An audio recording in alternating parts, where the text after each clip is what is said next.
Life in Europe is very comfortable and life in the US is not. But that doesn't mean it's a bad thing for the US. Today, we're going to talk about the difference between US and Europe from a lifestyle perspective, particularly for families. I was born and raised in Europe, and I've spent the last decade plus living in the US. I'm married to an American. And now visiting Europe for the summer, it made me think that why is life so comfortable in Europe? And why is it not in the US?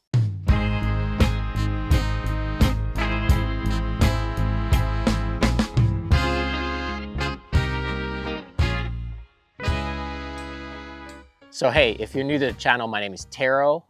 This channel is called Fungi Fam. I normally do it with my wife, Cora. I am originally from Finland. Cora is American. We have 3 kids. We mostly spend our time in Austin, Texas, but every summer we come to Europe. Besides Finland, I've lived in 4 other European countries, and I spend pretty much my first 20 years in Finland, and then about a decade in other places in Europe, and then the last 10 plus years in the US. Coming here in Europe in the summer, life is just fun. Well, it's a little bit of a biased opinion always because you're on mostly vacation. Summer is the nicest part anywhere almost, but definitely also here in Europe, especially Northern Europe in Finland. So it's easy to say it's life is great. But when we spend here a month or 2, or I talk to my friends, it's pretty clear that life is like very comfortable. Finland is used as a lot of examples as like a perfect society. It's won 9 years in a row, the happiest country in the world. And US is used as just a villain, what not to do in society. And after living intimately in both places for a long time, I've come to realize that that's not the full picture. It's very true that Europe is comfortable, but that statement is not seeing the forest from the trees.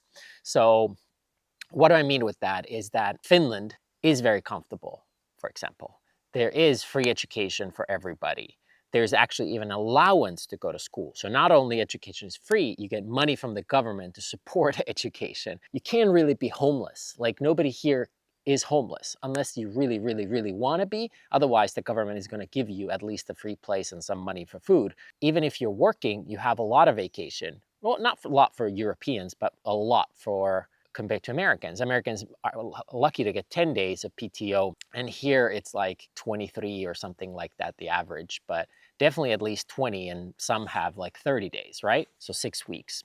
So life is very comfortable. There's a lot of social services, social safety net, and US doesn't really have those. And in this channel, before I started making videos with my wife about family stuff, I made a lot of US versus US content, which grew the channel tremendously. But if you want to go back to those videos, you can check them out.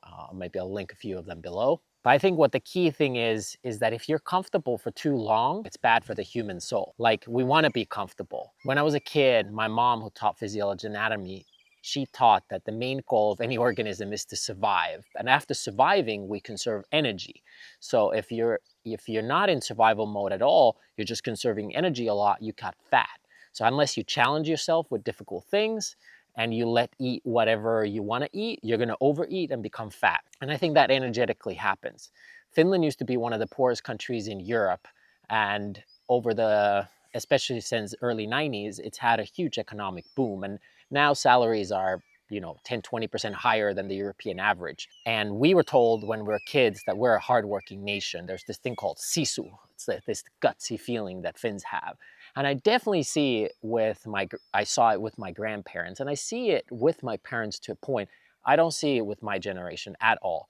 People are not hardworking, and they get really offended when I say it, but it's just statistically true as well. If somebody does overtime work, they want to get immediately free days, extra PTO because of it, and people just don't go the extra mile, and that's fine. I love being comfortable. That's why I spend my summers here, and there's nothing with it. But the human nature is kind of corrupt in the sense that if you let it be comfortable for too long, it becomes fat energetically. And that's why Europe is really behind in innovation, and Europe is kind of rotting from within, some countries more than others. And the rotting is happening because we've become too comfortable. And why I wanted to make this video is just something I've been thinking a lot. Hopefully it's helpful. Maybe it's not. But for me, the key insight is, yes, Europe is a better place to live than the US for a short time period. But if you're here longer enough, it's going to make you a worse person because it's too comfortable.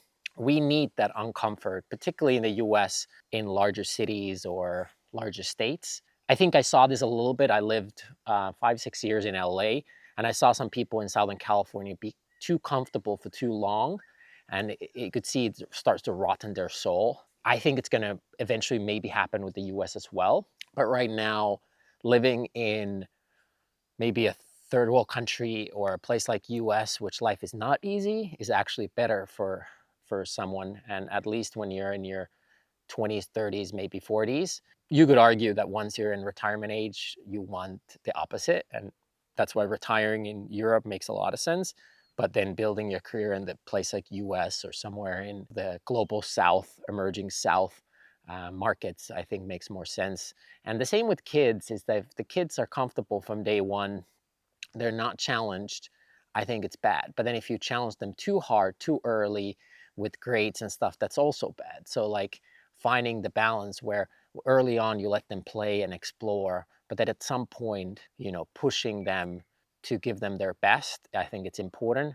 That's probably, I would guess that it's somewhere in when the kids are 12. Our kids are much younger, so I can't speak from my own experience yet, but I'm just guessing that kind of teenage onwards, you want them to be challenged through a hobby, music, sports, academics, something. But until then, you want to let them just be explore, open-minded. Anyway, hopefully this was helpful. I see there's a lot of debate, and when this channel blew up, there was a lot of US versus Europe, and both parties tend to be very like emotional and biased about like why they're right and why their place is right. And maybe the option is that both are right. Europe is a better place to live because it is comfortable, but then it rottens you, and therefore a long-term place like a US is a better place. Or maybe it's like kind of what they say about New York and LA is like live in California once, but leave before it makes you soft.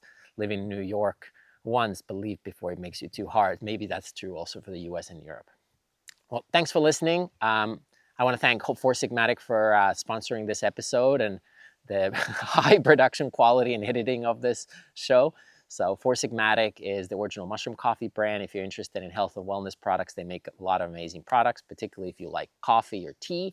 If you go to foursigmatic.com/fungifam, they have a special deal for viewers of this show. You get first bag for free, just pay shipping and handling. And it's also available both in Europe, in most countries, but definitely if you're a US follower. So thanks for listening, like and subscribe.